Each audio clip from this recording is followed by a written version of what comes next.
Nollywood actresses Toyin Abraham and Funke Akindele has left the internet talking again.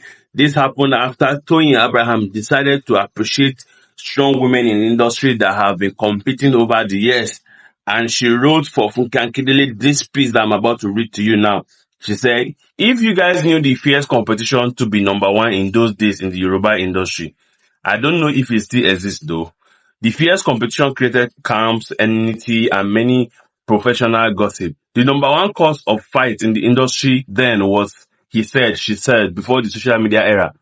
Dear Nollywood people, let me chip this in. Stop tearing the industry down with your gossip. You have caused a lot of damage with he said, she said. Let me go back to my story. In those days of Yoruba film industry, Funke Akindele was like number one after the likes of Aunty Buki and Aunty Fetia. I was the next in line. The competition was much with many gossip in between. We became competitors and persona non grata. She moved on to the English industry. I became number one before moving on too. A word of advice to young actors of today. No one will be number one forever. It doesn't mean you fall down the pecking order. It might just be that you move on to a bigger things. Era telebashu bashu. You don't own the industry. The industry is bigger than you. In English industry, Atifuke and I continued the rivalry sort of. It pitted our fans against each other. We were two competitive Virgo women. We loved to win and sometimes in that process we splashed dirt and mud. But with time, age and more wisdom, I have realized that we can compete without being negatively competitive. Auntie Funke, I celebrate you for showing us what is possible. You're a winner. You sold over 1 billion. You made it possible for other women to dream. You ran us street with that 1 billion. Oh. This year, many of us will move to 1 billion and we pray God will make you bigger. Thank you for making great movies and selling them like your life depends on it. You taught other women to hustle harder. I had set records in box office records. Auntie came and beat them. Today, I am happy because she has challenged me to set a higher goal. Sis, let's compliment each other even in competition at the box office. I owe you one post in December. Only one oh. I need to sell market. Lol. I pray that God will make all your dreams come true. I admire you and wish you all the best. With love, T. So, Auntie Funke too commented, Toyin baby, all the best. Hey, that's how the whole internet started reading meanings to Auntie Funke's response. And here are some of the things they said. One person said, the one with the belle. Another person said, Omo, after 2-page message, she got one-liner. Winter has never been this cold, bro.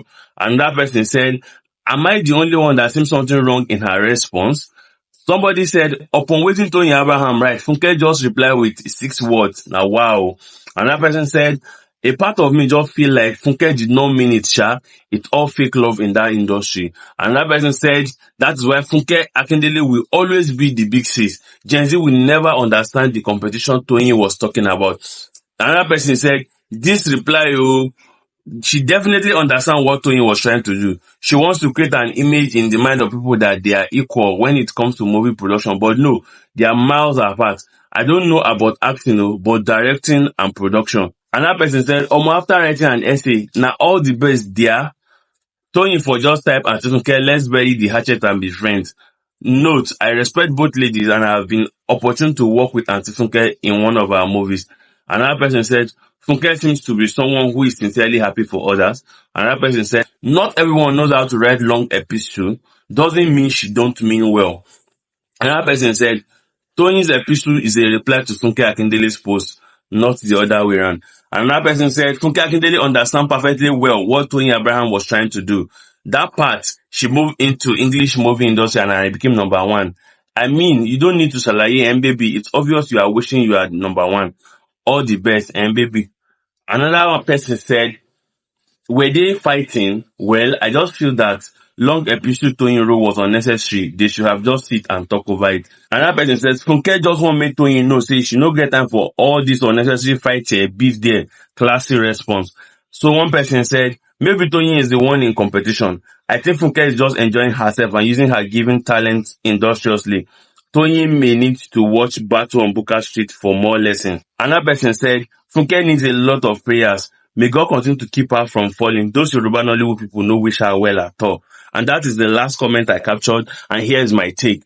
I believe that we should stop interpreting people's responses because we don't know their intention. We don't know what they had in mind. It's possible that Auntie Funke does not have time to write those long things, but she wants to reply. So she just has to reply that. You don't even know what is happening behind the scenes, for God's sake. Stop reading meaning to people's messages. It is exactly is what is causing the drama in the society and even in the entertainment industry. But mind you, there might not be progress in the industry if these dramas were absent. That is my take. Let me know your take in the comment section. Thank you for watching this video.